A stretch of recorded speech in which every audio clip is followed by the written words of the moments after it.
Es enero de 1886 en las praderas de Decorah donde la civilización se encuentra con el vacío helado del oeste americano. Afuera, la temperatura ha caído a 40 grados bajo cero Fahrenheit, que equivale a menos 40 grados Celsius, una temperatura donde el metal se vuelve quebradizo y la respiración se congela instantáneamente en cristales de hielo que caen tintineando al suelo.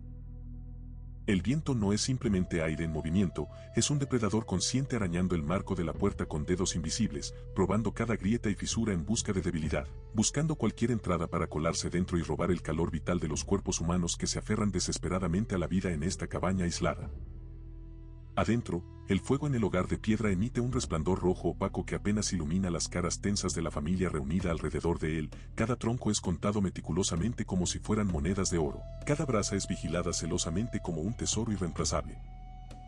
La nieve ya ha subido hasta los alféizares de las ventanas enterrando la mitad inferior de la estructura en un manto blanco y mortal, y la primavera está a más de 2 meses de distancia. 2 meses que podrían ser igual de bien 2 años cuando miras por la ventana y no ves nada más que blancura infinita extendiéndose hasta donde alcanza la vista.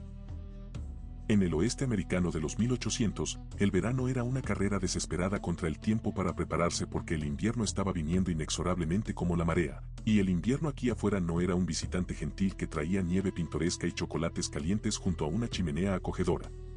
Era un asedio militar completo, un sitio que duraba meses sin tregua ni misericordia. La tierra podía ser absolutamente impresionante durante las estaciones más amables, cielos interminables extendidos sobre las llanuras de Decorah como un océano azul invertido, valles de montaña en Montana donde los alces vagaban por praderas alpinas, colinas ondulantes en Wyoming que parecían olas congeladas en el tiempo por algún dios antiguo. Pero desde noviembre hasta marzo, el frío podía descender como un martillo de hierro forjado por los dioses del invierno mismo. Temperaturas de menos 40 grados Fahrenheit no eran raras ni excepcionales sino esperadas año tras año.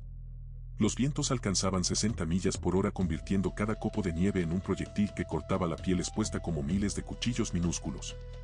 La nieve podía amontonarse más alta que los aleros de tu hogar enterrando completamente estructuras enteras bajo ventisqueros que permanecerían hasta el deshielo de primavera. Y a diferencia de los pueblos establecidos en el este donde la civilización había creado redes de apoyo y cadenas de suministro confiables, los asentamientos fronterizos no tenían ninguna garantía de reabastecimiento una vez que el invierno cerraba su puño helado sobre la tierra. Los caminos se volvían completamente intransitables desapareciendo bajo metros de nieve compactada. Los ríos se congelaban sólidos hasta el fondo transformándose de arterias de transporte en llanuras blancas inútiles.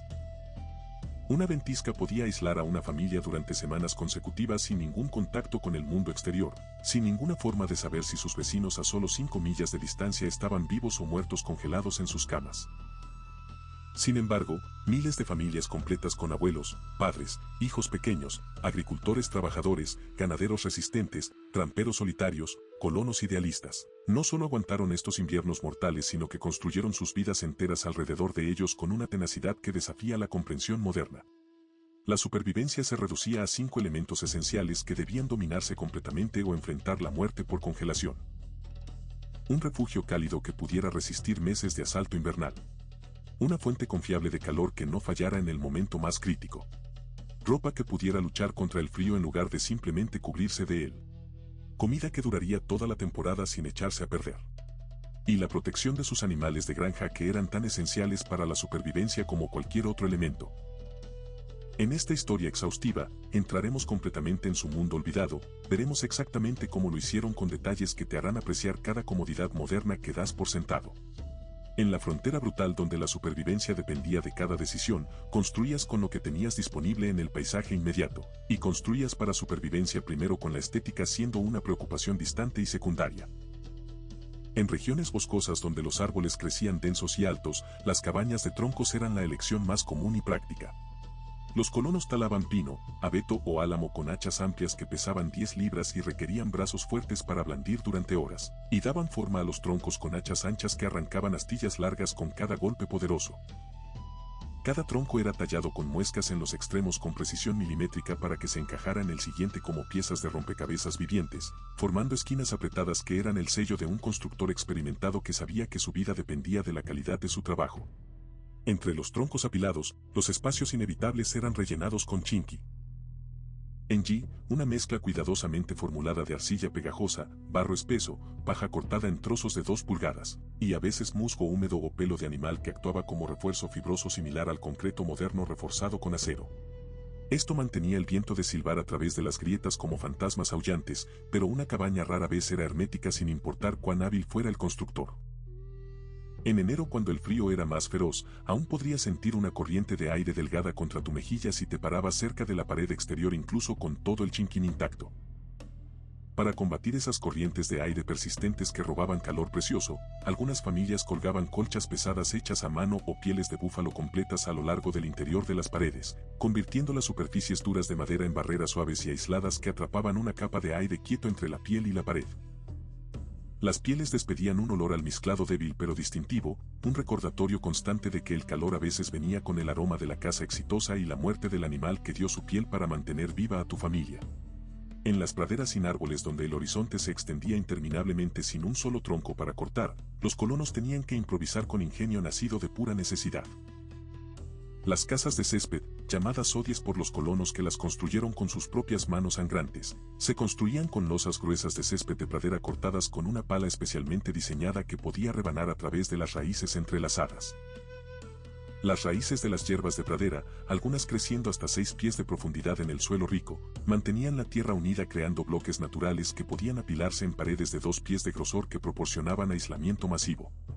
Estas estructuras eran frescas en verano cuando el sol abrasador convertía las llanuras en hornos, cálidas en invierno cuando todo lo demás se congelaba sólido, pero venían con peculiaridades que los residentes aprendían a tolerar.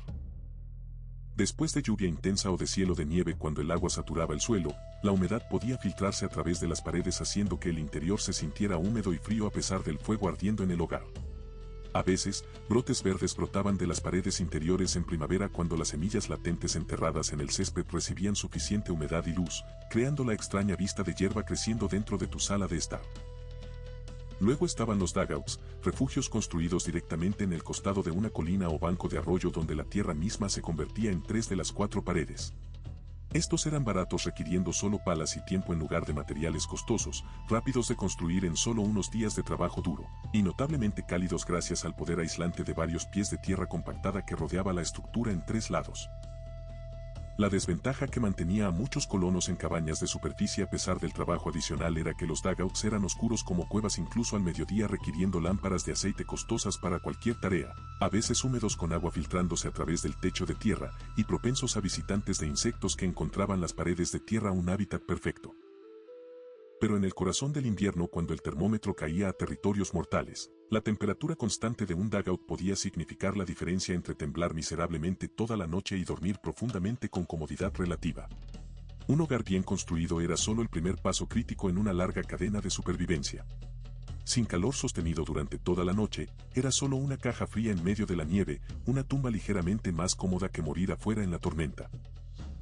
Si estás encontrando valor en este viaje profundo a la vida fronteriza real y quieres aprender más sobre cómo nuestros ancestros sobrevivían sin ninguna de las comodidades que damos por sentado hoy, suscríbete a Supervivencia Humana y activa la campanita para no perderte ningún episodio de esta serie donde exploramos el conocimiento ancestral que está siendo peligrosamente olvidado en nuestra era de dependencia tecnológica.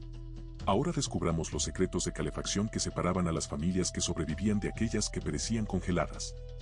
En las cabañas más tempranas construidas por los primeros colonos que llegaron cuando el territorio era completamente salvaje, un hogar abierto era la norma porque era lo que sabían de sus vidas anteriores en el este.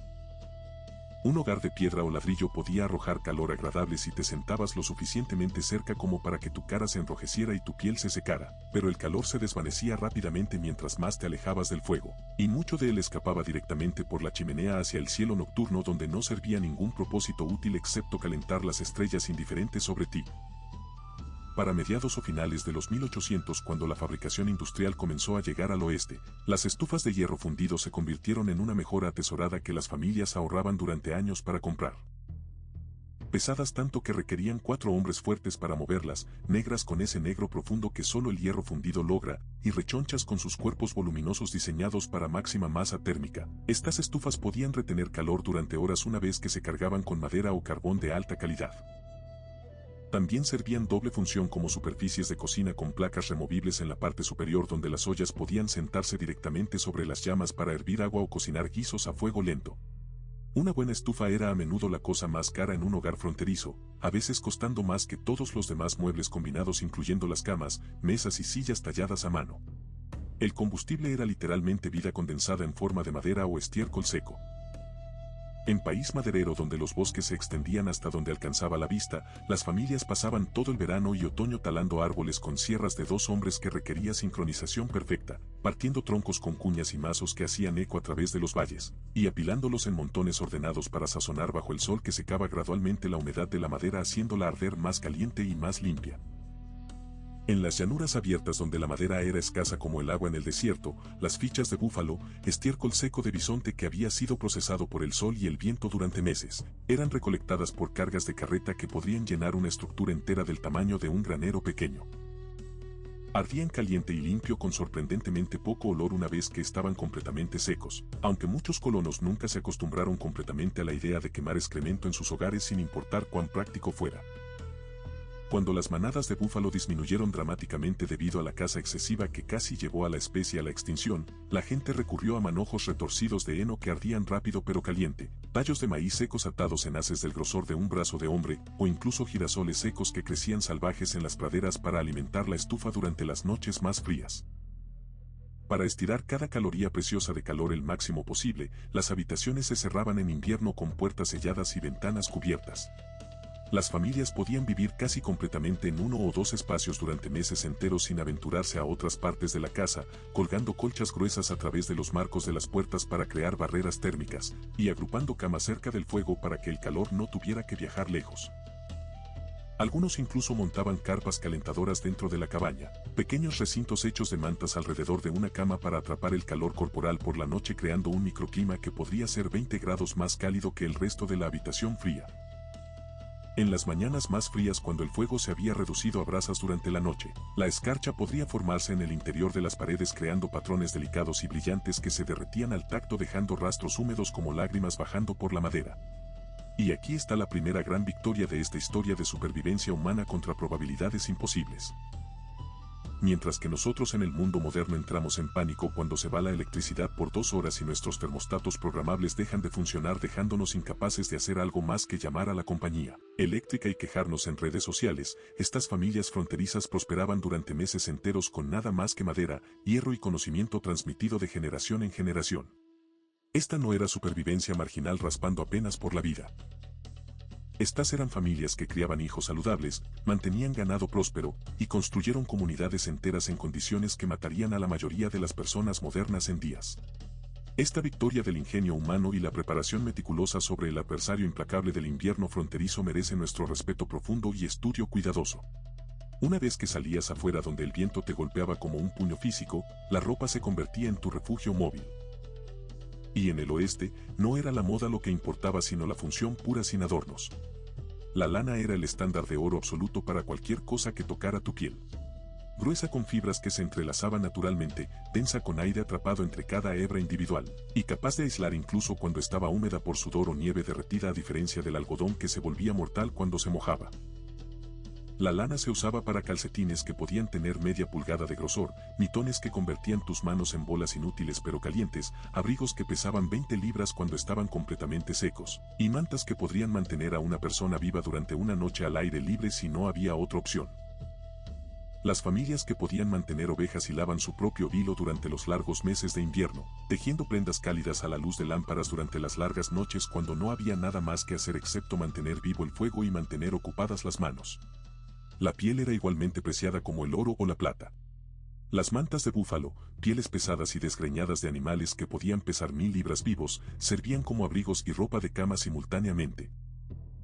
La piel de castor y mapache forraban capuchas y mitones donde el viento golpeaba más fuerte. En regiones montañosas más frías donde las temperaturas rutinariamente caían a -50, el borde de piel de lobo o coyote ayudaba a evitar que el viento mordiera la cara expuesta. Muchos colonos adoptaron diseños indígenas para calzado después de ver cuán superiores eran a las botas europeas, usando mocasines estratificados con forros de lana o inserciones de piel que creaban bolsillos de aire.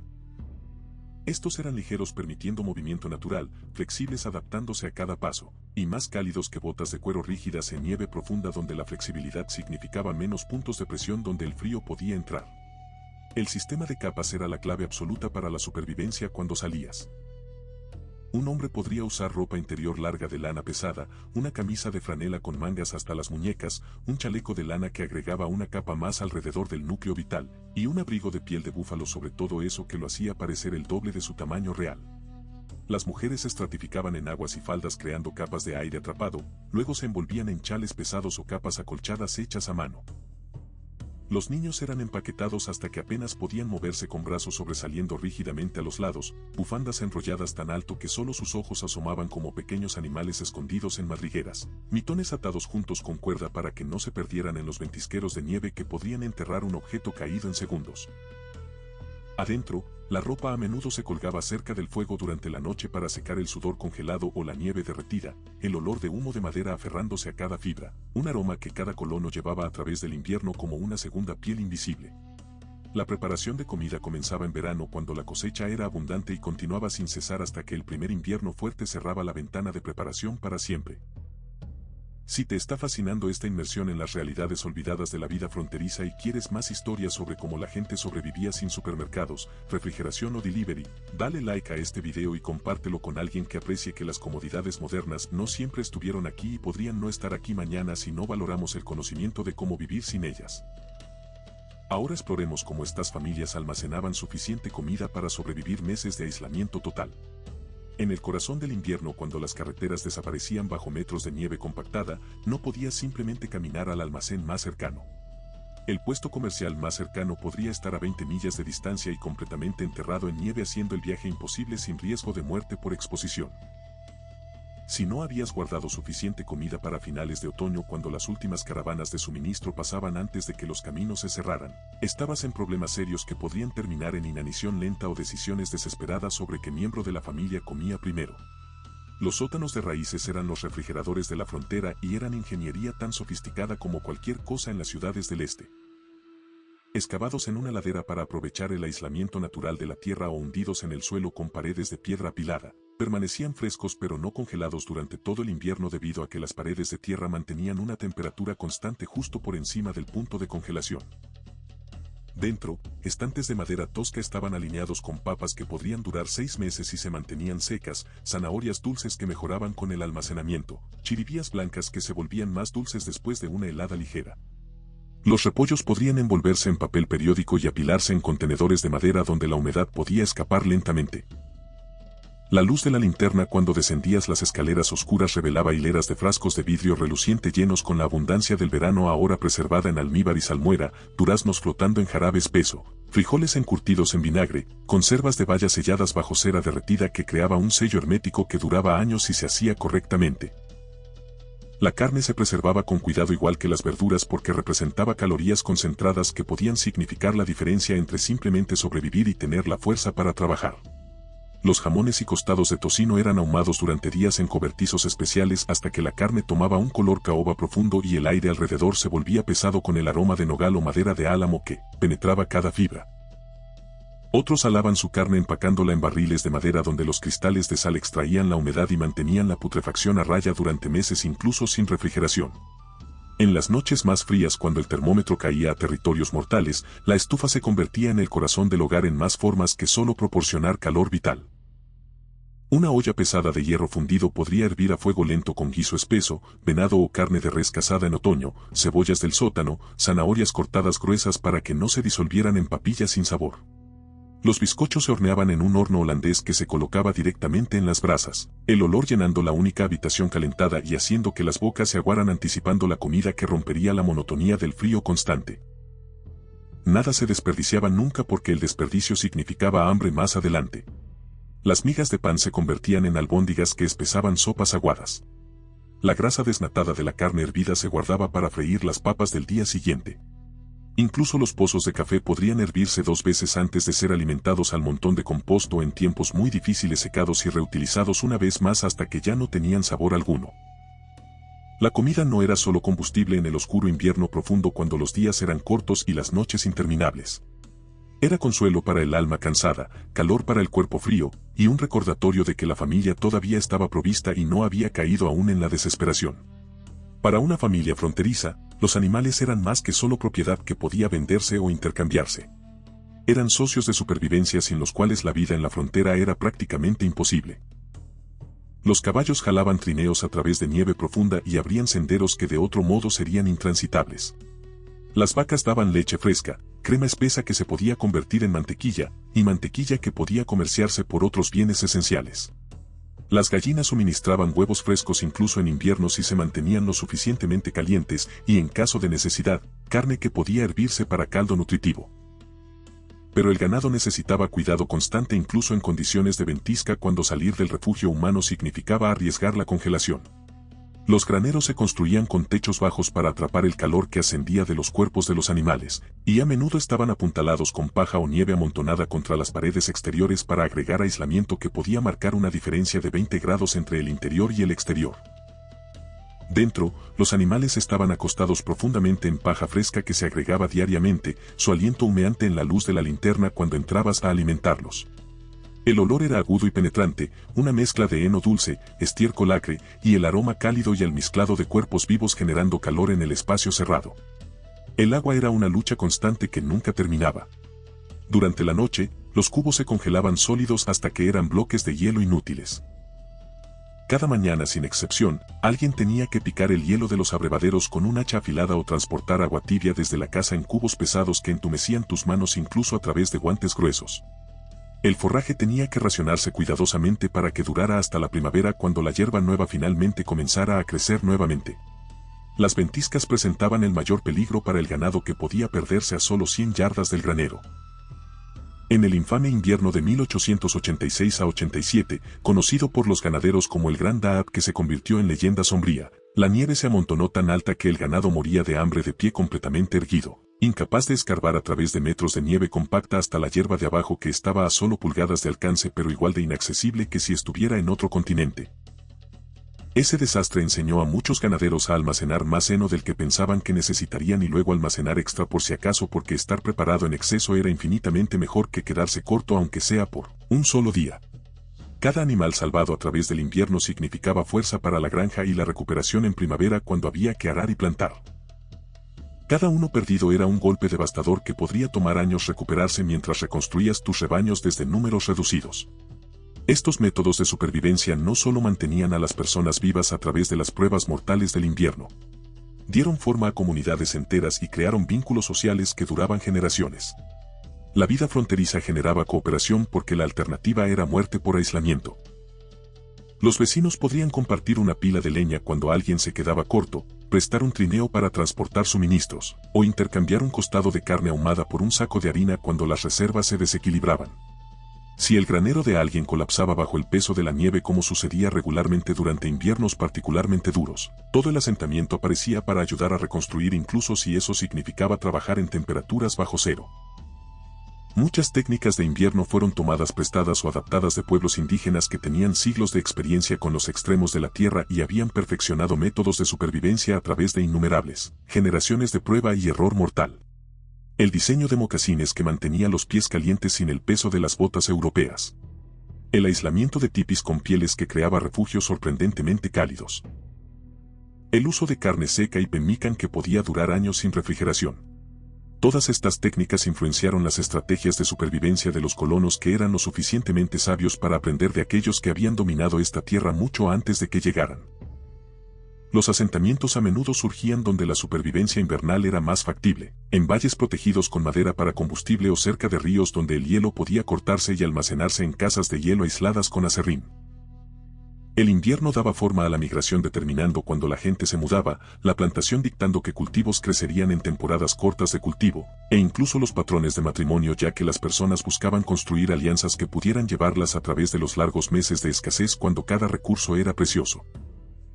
En la profundidad de enero cuando las tormentas rugían sin cesar, una familia podría pasar semanas sin salir afuera, viviendo solo de lo que habían almacenado y el calor que podían generar con sus propias manos. El viento rugía en la chimenea como una bestia viva tratando de entrar. La nieve presionaba contra las ventanas enterrándolas lentamente.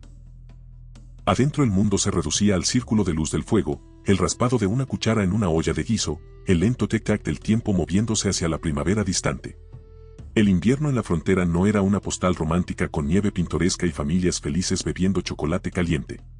Era una batalla de preparación meticulosa, resistencia física que rompía cuerpos y voluntad mental que se probaba diariamente. Aquellos que lo dominaban, aquellos que enfrentaban la temporada de frente con respeto y preparación y emergían en primavera con sus familias intactas, habían pasado la prueba más dura que el oeste podía dar y habían ganado el derecho de llamarse sobrevivientes. El aislamiento psicológico era tan real como el frío físico y quizás más peligroso para algunos. Semanas sin ver otro rostro humano fuera de tu familia inmediata. Meses sin noticias del mundo exterior. El silencio constante interrumpido solo por el viento y el crepitar del fuego. Como escribió un colono en su diario que sobrevive hasta hoy, el silencio del invierno es tan pesado que puedes sentirlo en tu pecho como una piedra. Te hace preguntarte si el resto del mundo todavía existe o si tu familia es todo lo que queda vivo. Un testimonio moderno captura perfectamente esta experiencia atemporal. Un descendiente escribió, la parte que más me llegó fue la imagen de una familia pasando semanas atrapadas dentro de su cabaña mientras el viento rugía afuera y la nieve subía por las ventanas. Pasé por algo similar hace años durante una tormenta invernal que cerró todo nuestro valle. Durante casi 10 días las carreteras desaparecieron bajo la nieve y el único sonido por la noche era la estufa crujiendo y el viento golpeando las paredes. Vivimos casi completamente en una habitación durmiendo cerca del fuego y racionando lo que habíamos almacenado. Todavía recuerdo despertar una mañana y ver patrones de escarcha floreciendo en el interior de la pared de madera, casi hermoso si no fuera un recordatorio de cuán frío realmente estaba. Esas noches tranquilas y aisladas me enseñaron mucho sobre paciencia, preparación y cuán pequeño se vuelve el mundo cuando el invierno decide probarte. Otro descendiente cuya madre nació en 1915 compartió, mi madre nació en una cabaña de troncos con piso de tierra. Habla de congelarse en el norte de Idaho. Fue de ser una niña pionera a una chica gogo con minifalda y botas gogo en los 1970. Que sobreviviente riendo de 100 años. Esta transformación de pionera a mujer moderna en una sola vida muestra cuán dramáticamente ha cambiado nuestro mundo en solo un siglo.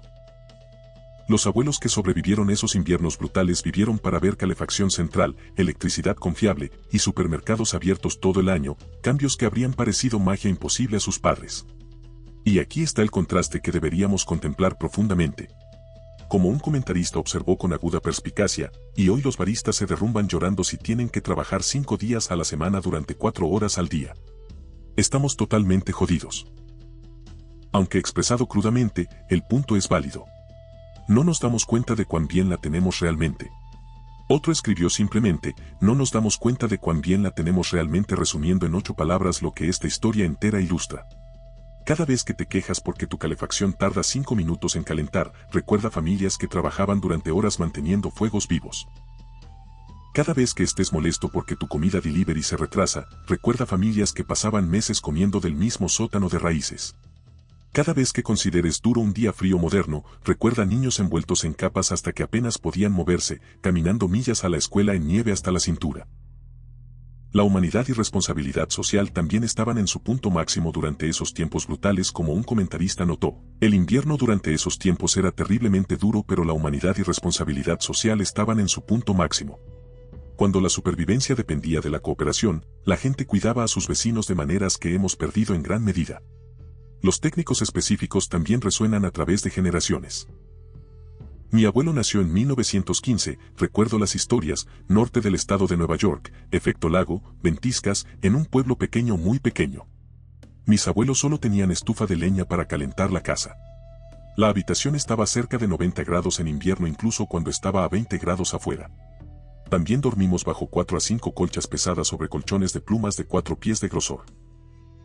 Estos detalles específicos, 90 grados junto a la estufa, 4 a 5 colchas, colchones de plumas de 4 pies de grosor, pintan imágenes vívidas de cómo era realmente.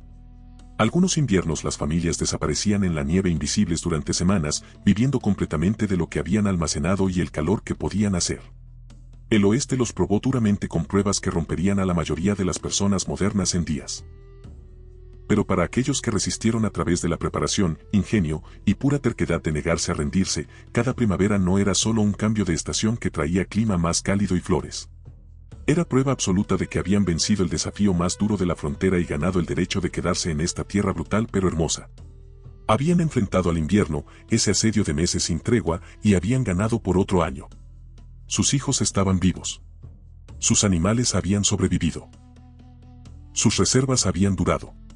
Y cuando la nieve finalmente comenzó a derretirse y los primeros brotes verdes emergieron del suelo congelado, representaban más que solo plantas. Representaban victoria sobre la naturaleza misma, triunfo de la preparación humana sobre el caos del clima y la validación de cada decisión difícil tomada desde el otoño anterior. Hasta la próxima vez en Supervivencia Humana, mantente curioso sobre cómo nuestros ancestros vivieron, mantente preparado aprendiendo de su sabiduría, y recuerda que cada comodidad que disfrutas fue comprada con su sufrimiento y su ingenio inquebrantable ante adversidades que apenas podemos imaginar desde nuestras casas climatizadas y nuestros supermercados abiertos las 24 horas.